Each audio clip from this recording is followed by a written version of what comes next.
Good morning, I'm Nathan Hager. And I'm Karen Moscow. Here are the stories we're following today. We begin with the latest on the war in the Middle East. Israeli leaders are vowing to continue their fight to eradicate Hamas despite criticism from international groups. Prime Minister Benjamin Netanyahu lashed out after the UN said there are no longer any safe places in Gaza. I say to the women's rights organizations, to the human rights organizations, you've heard of the rape of Israeli women? Horrible atrocities, sexual mutilation? Where the hell are you? Prime Minister Netanyahu's troops are continuing to press into the southern Gaza city of Khan Yunis. Well, Nathan, back here in the U.S., presidents of three prestigious universities, Harvard, MIT, and Penn, were called to Capitol Hill to explain to lawmakers what they're doing about an outbreak of anti-Semitism on their campuses. Bloomberg's Amy Morris has more from Washington. The university presidents told lawmakers they won't tolerate anti-Semitism on their campuses as they cope with protests over the Israel-Hamas war. During heated questioning by New York Republican Elis Stephonic, Harvard University professor Dr. Clauding Gay cited free expression and says the school consistently enforces its rules of conduct. Even of views that are objectionable, offensive, hateful, it's when that speech crosses into conduct that violates our policies against bullying, harassment, Does that speech not cross that barrier? Does that speech not call for the genocide of Jews and the elimination of Israel? We embrace a commitment to free expression. Alumni and donors, citing incidents of anti-Semitism, say colleges just aren't doing enough to create a safe learning environment for Jewish students. In Washington, Amy Morris, Bloomberg Radio. All right, Amy, thank you. In other news this morning, Vladimir Putin has arrived in the United Arab Emirates at the start of a trip that will also include a visit to Saudi Arabia. It is a rare overseas trip since the invasion of Ukraine. The Russian president is seeking to bolster partnerships with key oil producers. Bloomberg's Rosalind Matheson says the visit reveals a lot about the way Putin sees his position. He's really not left Russia very much since he invaded Ukraine almost 2 years ago. He's been to China, he's been to some of the periphery states, but he's not really ventured any further than that. So simply the fact that he now feels confident enough to travel to the UAE, to travel to Saudi Arabia, to meet with some very, very high-level officials in both countries shows perhaps a reflection of how he's feeling at the moment about his hold on power at home, about where his war in Ukraine is at, and really that he's not feeling isolated on the global stage. Bloomberg's Roz Matheson says Putin's previously limited trips mainly to close allies since he ordered troops into Ukraine. Well, let's turn to U.S. politics now, Nathan, and a revealing comment from President Biden. The president says he might have decided not to run for re-election if former President Donald Trump were not in the race. At a fundraiser in Massachusetts, the president said, quote, "We can't let him win for the sake of the country." He was asked about the comment afterward. Would you be running for president if Trump wasn't running? I expect so, but look, he is running, and I have to run. Would you drop out if Trump runs out? No, not now. The president's comments come as polls show many voters are concerned about his age and the prospects of a Biden-Trump rematch. Well, meanwhile, Karen, the president's re-election campaign does expect to raise more than $15 million in events across the country over the next 5 days. Biden is back in Washington after those three fundraisers in Boston. There was one actually that included singer James Taylor. On Friday, the president plans to travel to Los Angeles for a fundraiser with film directors Steven Spielberg and Rob Reiner.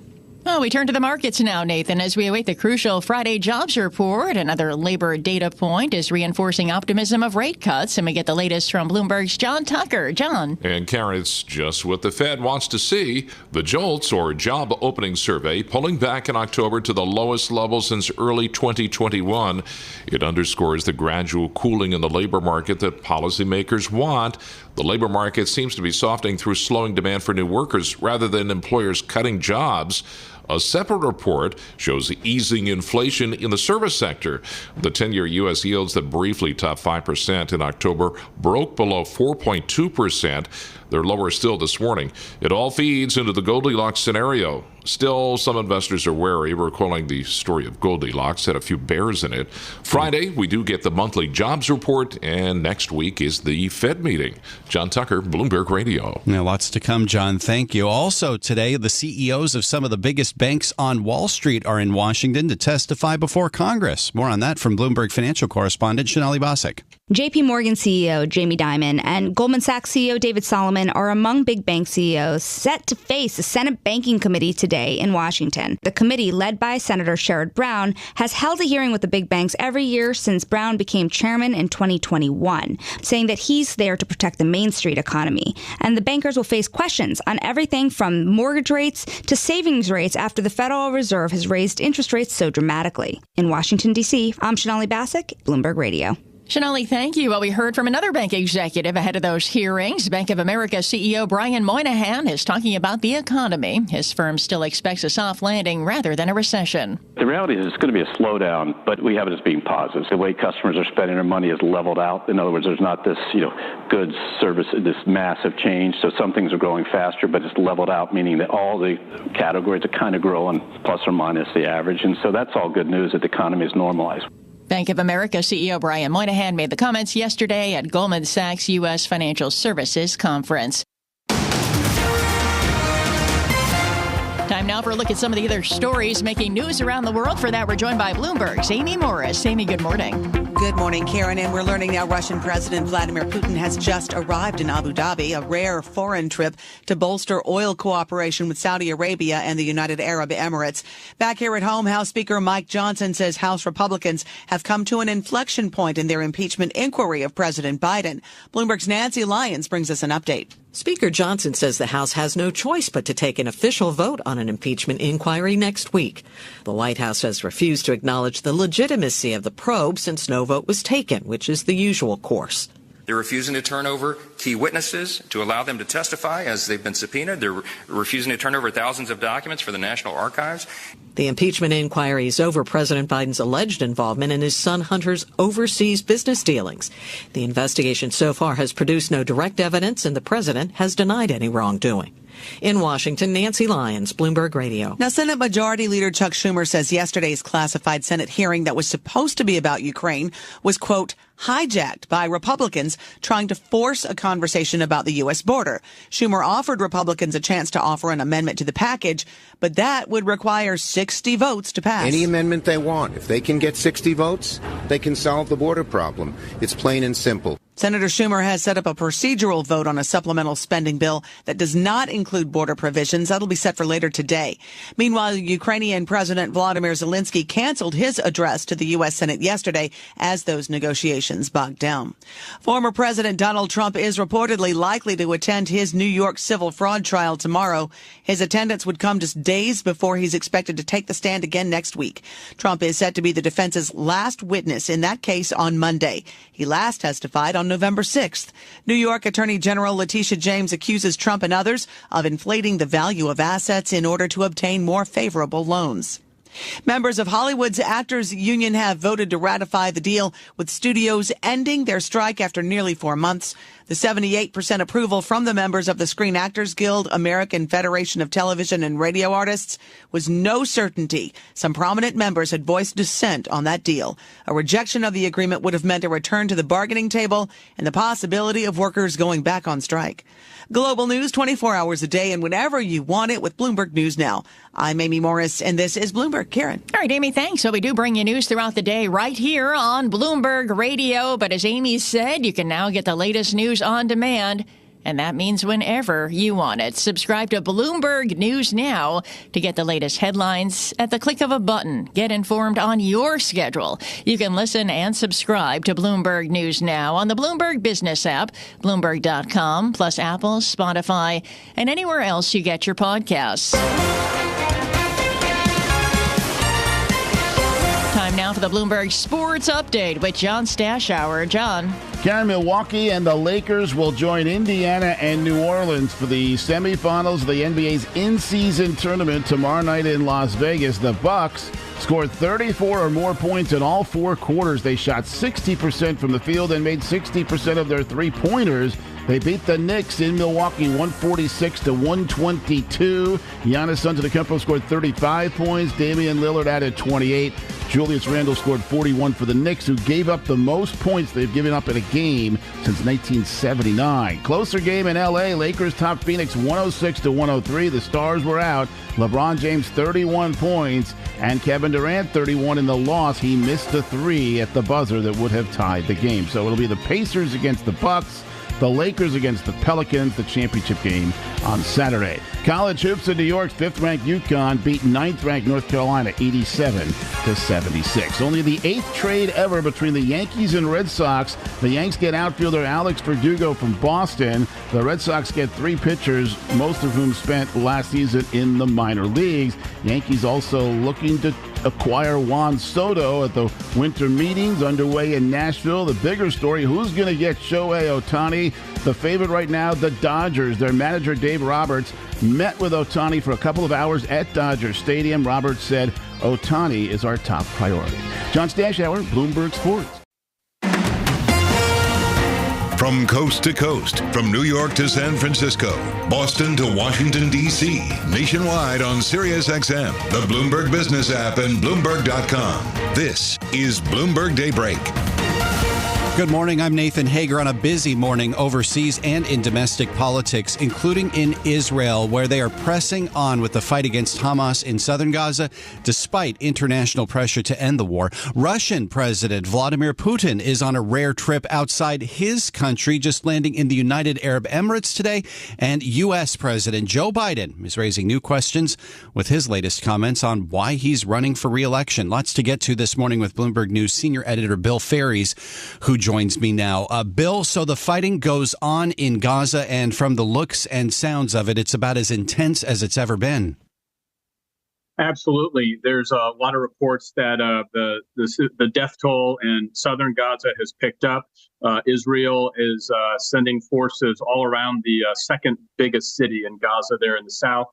And Prime Minister Netanyahu today said, we will fight until the end, calling for a, quote, crushing victory. At the same time, Israeli officials have said that they are willing to consider another pause or ceasefire if that really allows more hostages to be released. But, from the beginning, I think since October 7th, when Hamas went into Israel, the Israeli government has said one of their ultimate goals here is to destroy the Hamas leadership. And I think they're going to proceed in that direction, whether or not they get more hostages out. Is there a risk that Israel could lose international support if the bombardments maintain this level of intensity?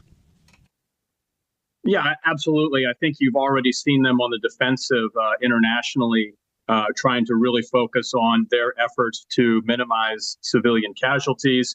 But you have people like even the United Nations agencies that are operating there saying at this point there's really no safe place for Palestinians in the Gaza Strip to evacuate to.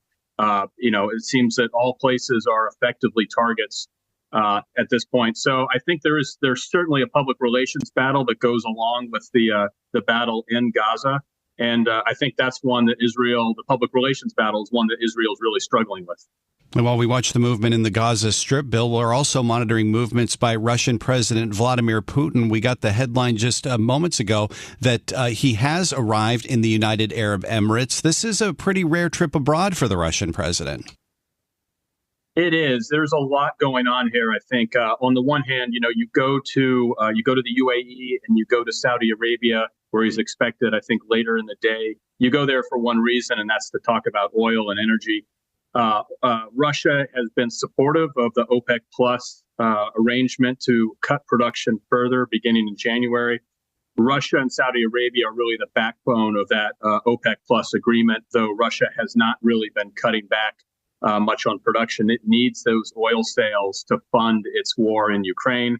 But I think there's also just a very symbolic gesture in Putin traveling, making this trip, just sort of showing that he can travel. There's not many places where he can go at this point where he wouldn't be at risk of getting arrested for the Ukraine war. He skipped a BRICS summit in South Africa earlier this year because of concerns he might be detained. But he's able to travel relatively freely. There is a lot of Russian investment in the Gulf states. A lot of Russian companies that have fled Western sanctions relocated there. A lot of Russians relocated there. And so I think there's a whole bunch of issues on his agenda, from oil to investment, and then, frankly, just the symbolic importance of being seen traveling abroad. President Biden is traveling as well, raising a lot of money for his reelection campaign and making some pretty interesting comments on why he's running. He's saying that he might not even be running if not for former President Trump. It's kind of raising concerns, isn't it? Yeah, you have a lot of people a lot of Democrats who would, who say they're really concerned about the president's age. They'd like to see a different candidate in the race. Frankly, you have a lot of Republicans who say that about Donald Trump at age 77 as well. It says a lot about the race. I think Joe Biden, in some ways, is saying what perhaps Democratic strategists and leaders have been saying, which is, he's the only guy who beat Trump in 2020, and feels perhaps like he's the one to do it again. I think he seemed to walk back that comment a little bit when he returned to the White House last night, saying that if he would expect that he would still be the candidate even if Trump wasn't running. But I think he said out loud the quiet part that a lot of Democratic operatives have been saying for a while now.